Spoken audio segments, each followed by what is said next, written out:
The continent of Africa has provided me with a number of firsts, more than any other hunting destination.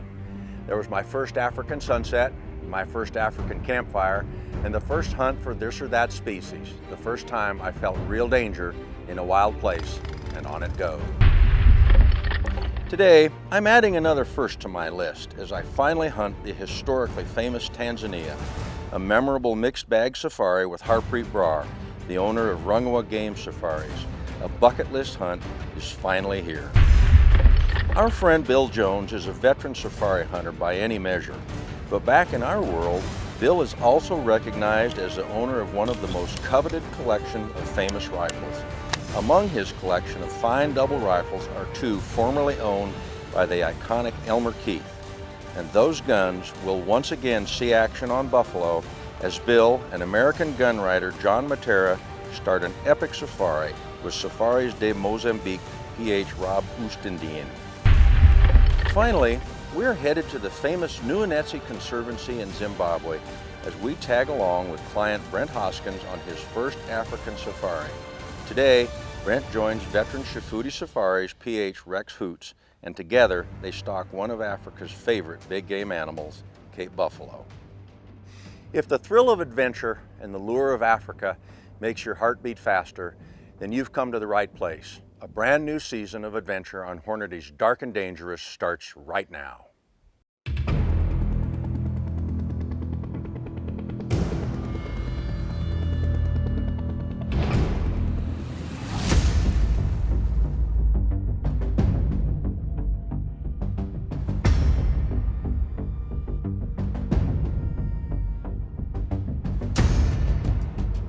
This is my first time to Tanzania, and of course it's a famous hunting destination for all Americans who ever, or for anyone for that matter, who wants to come and hunt Africa. The variety of game and the quantity of game are unbelievable, and it's been well known and well established for decades. This is the best destination. We're hunting in Masailand, one of Harpreet's areas, and one of the more famous, again, places to go hunting in Tanzania. And everybody thinks that Masailand is just this big flat open plain and you can see forever and you'll see the animals dotted all over. And there are big open plains, as frankly you can see behind me, but it's also thick brush, which can make for some very difficult hunting, finding the animals and being able to get on them through the brush because they're watching you too. And it makes for some very exciting buffalo hunting too.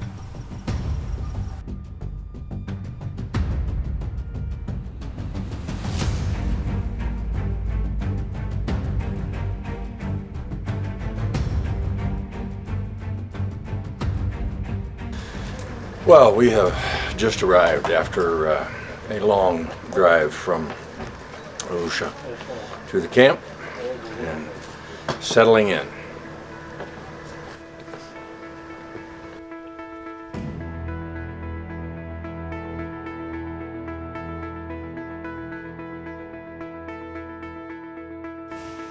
One of the things I wanted to accomplish on this trip is test a couple of our new products. This year we introduced the ELD-X, and so Harpreet has a 300 Win mag, and so I brought some ammo to use in his rifle, 300 Win mag with our 200 grain ELD-X.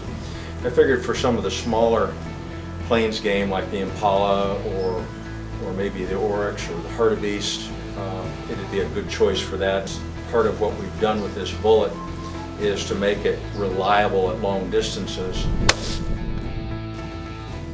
My primary animal on this trip was Cape buffalo, so I brought my 375 Ruger with our 300 grain DGX. But this one is a little bit of a variant. This one is a bonded one, and we're experimenting with changing the DGX and turning it into a bonded bullet. Not so much that we really need it, because the DGX performs extremely well as is, but for some customers there's just an extra feeling of security that a bonded bullet is somehow going to perform better. So this time on the buffalo and a couple of the larger game like the eland or the zebra, I had an opportunity to use my 375 Ruger with the 300 grain DGX bonded.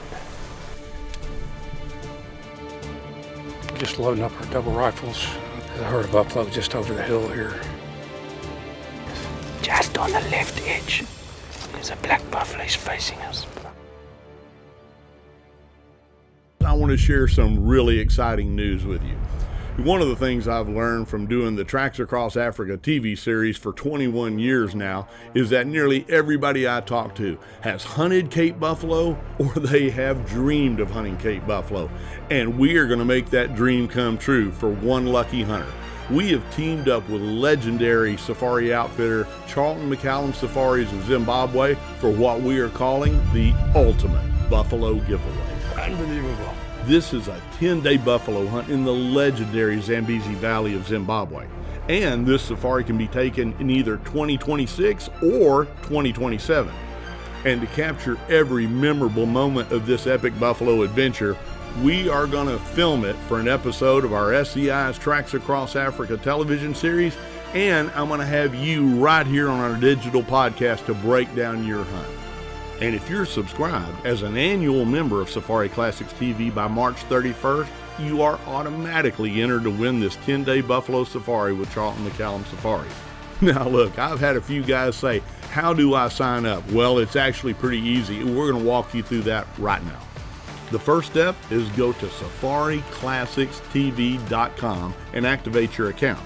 You'll select annual membership and then complete the registration, including your payment method. Now you can download the app on your smart TV or mobile device and you can start streaming immediately.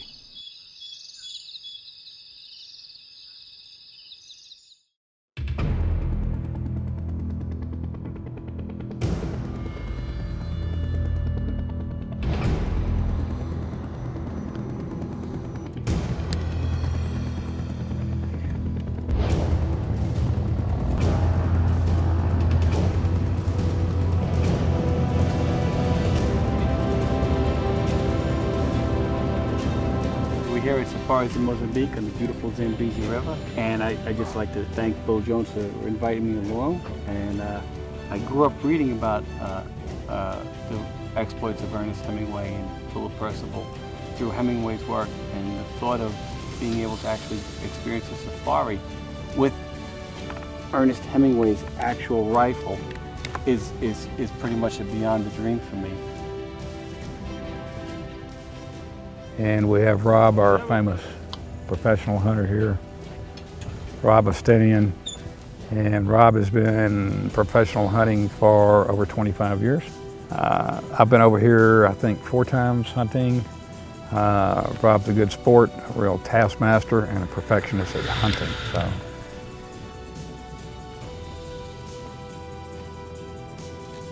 Just loading up our double rifles. I heard a buffalo just over the hill here. So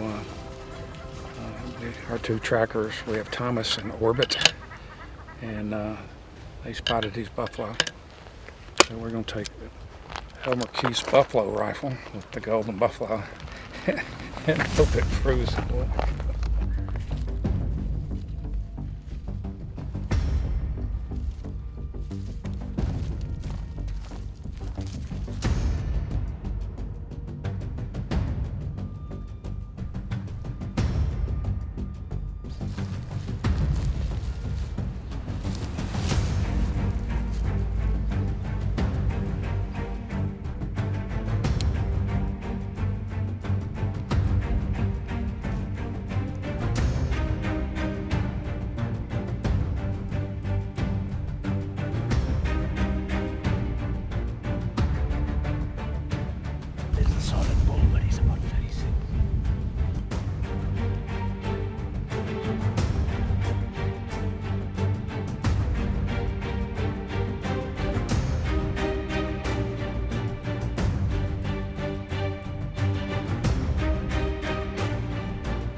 white tree, the big white tree with the sunlight on it. Yes. Just on the left edge, there's a black buffalo. He's facing us, but I need to see if he's solid.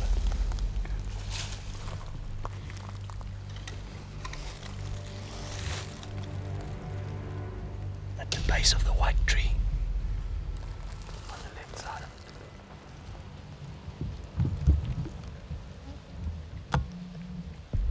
I need him to come out.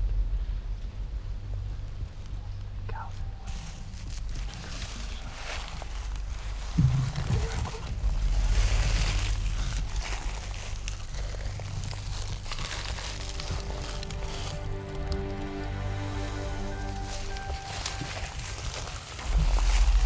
See the one on the left there? Watch out, don't shoot that. Yeah. Where you having? No, left of it. You see this dead tree? I see a white one on the right. No, that's not him. See that fork? That fork about 10 yards in front of us. There's 2 trees in front of us. These two, okay. Yeah, just half a yard to the right of it. There's a buffalo there. I see him.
Right, our first afternoon, John and I are out with Elmer Keith's rifles, and Rob drove around the backside. Thomas, the tracker, spotted herd of buffalo, and we went out and did a walkabout, and we got up beside them. So we looked and looked and looked. Finally, we got the okay to shoot. So Rob came up, put me on the sticks, and I used Elmer Keith's 4.76. It's a nice buffalo, old buffalo, hard boss, worn a lot on his hooks, and I'm awful proud to get him. Coming up. Found 2 Duggar Void tracks, so we're about to go take a look, see what we got.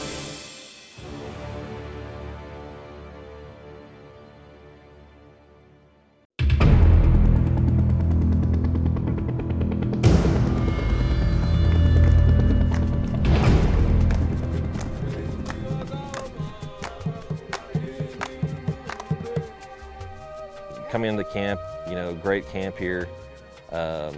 Great little tents and little casitas, as we call them. But yeah, all this, you know, open air dining room table and bar area and fire pit and the beautiful river it overlooks. So right away, it was very impressive.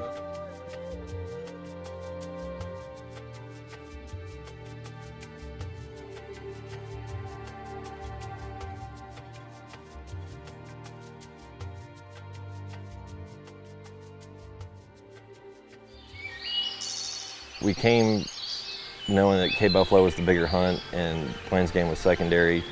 That's the way we were looking at it anyway. So we started out hunting Cape Buffalo on the first day. It was a journey for sure.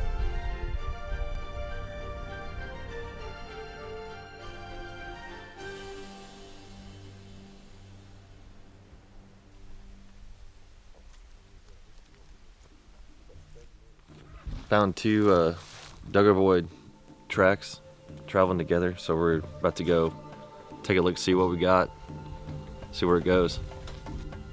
Good to go. Good. watching the trackers for the first time, they're just walking around looking at, thousands of hoof prints, and so I'm thinking, man, these guys are gonna pick out one of these and follow them, and they did, sure enough. Sleep terror game. This is where we catch up to these things every time they stop to feed or sleep. Okay.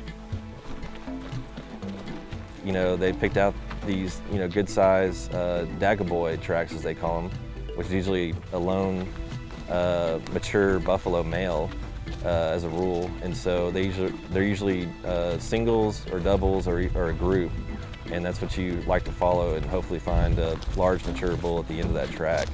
But the track can go on for 10 minutes, it can go on for 10 hours, and we saw both of those and everything in between.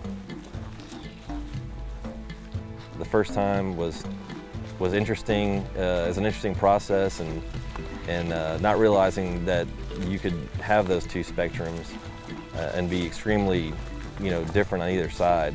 It took the first couple of days to understand that and figure that out. Trackers are trying to figure out where they came out of the riverbed. Get on their trail and see what happens.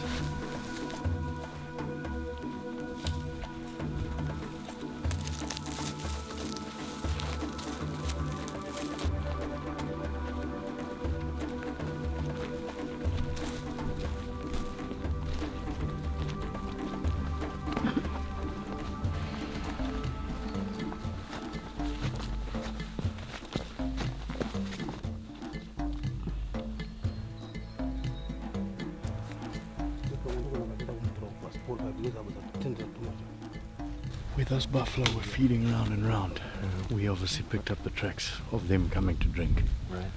And it didn't become clear till we saw the droppings about a click back Okay. that we're on the way to the water. Okay. But what we'll do is we'll go around and try and pick up their tracks.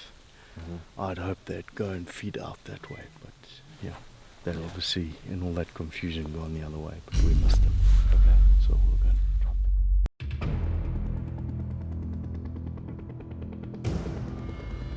So on day one, what we needed to do is get up early. Harpreet has an area where he knows we'll be able to find lesser kudu as well as greater kudu.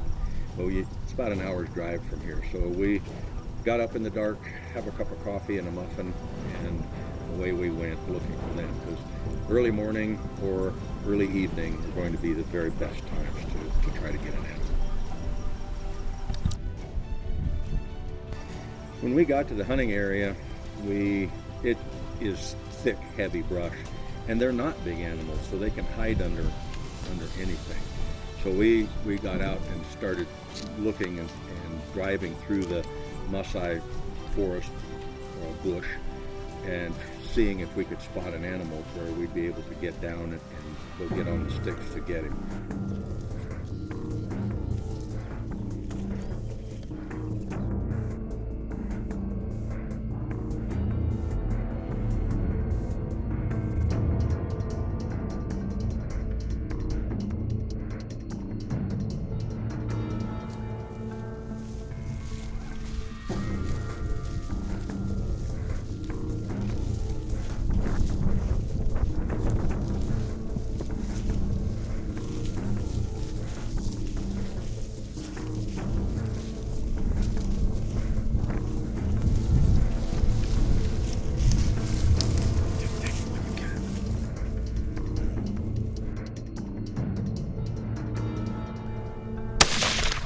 Good shot, man. Good job, he's down.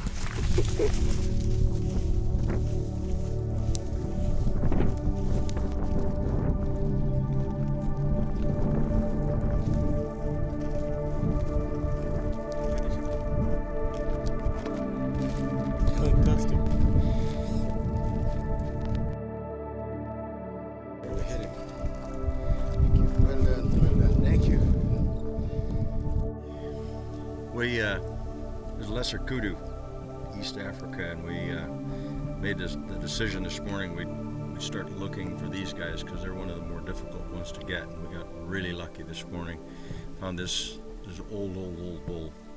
He's really worn down. This is this is a truly classic trophy, one of the really neat ones. Like you were saying, Steve, it's one of the hardest trophies to get. People hunt 21 days without getting one of these animals. Yeah. But we left camp early and came down here because this is an area with a lot of lesser kudu. Well, we've seen quite a few today, but smaller animals and females. So I'm really pleased with this animal. He's amazing, and truly the ones that I always want to hunt are the oldest bulls in the bunch. That's true, and he's a beautiful trophy, man. Congratulations. Thank you.